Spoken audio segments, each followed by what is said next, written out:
ఎవడు చేయలేని, ఎవరికి సాధ్యము కాని అసాధ్యమైన కార్యాలని సుసాధ్యపరచగలిగిన, సుతించగలిగిన శక్తి గల దేవుడు, లోకంలో కొనియాడబడుతున్న దైవం ఒకే ఒక దైవం. ఆ దైవమే యేసు దైవం. ఆయన ఒక్కడే నీ అవసరతల కొరకు గాలిని పంపగలిగిన వాడు. వాళ్ళు తిన్నారంట. నేను ఇంకా వివరంగా చెప్పకూడదు, కానీ ఎలా తిన్నారో తెలుసండి. వాడు తిని వాడు లేచి నడిచేవాడు ఒక్కడు కూడా తలదించలేదంట. తలదించి కొంచెం నేల వైపు చూడరా అంటే దించలేదులే బాబాయ్, తలదించలేదులే.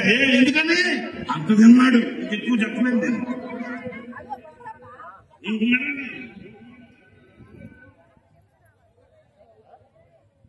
సమయంలో తలదించరా, తించలేదులే బాబాయ్, ఏరా అంత తిన్నారా, మరి ఓటలో వచ్చి తింటాగా. మరి స్తోత్రం కలుగుగాక. నా ప్రియ సహోదరులైన నేను మీకు చెప్పగలిగిన రెండవ అంశం ఏంటంటే, గాలిని ఆయన సృష్టించాడు. ఏంటంటే నీ అవసరతలను నీ యొక్కకు చేర్చడానికి, నీ అక్కర్లు తీర్చడానికి, నీ అభిష్టాన్ని తీర్చడానికి, నీ కోరికను నెరవేర్చడానికి, నీవు ఆశించినది యావత్తు నీకు అందించి నేను సాక్షిగా బలపరచడానికి.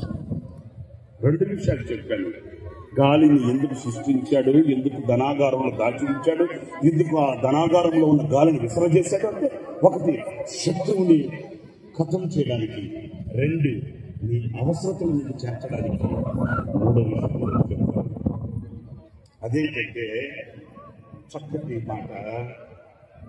సూర్యుడు ఉన్నాడు. సూర్యుడిని చూసిన వాళ్ళందరూ చేతులెత్తి స్తోత్రం చెప్పండి.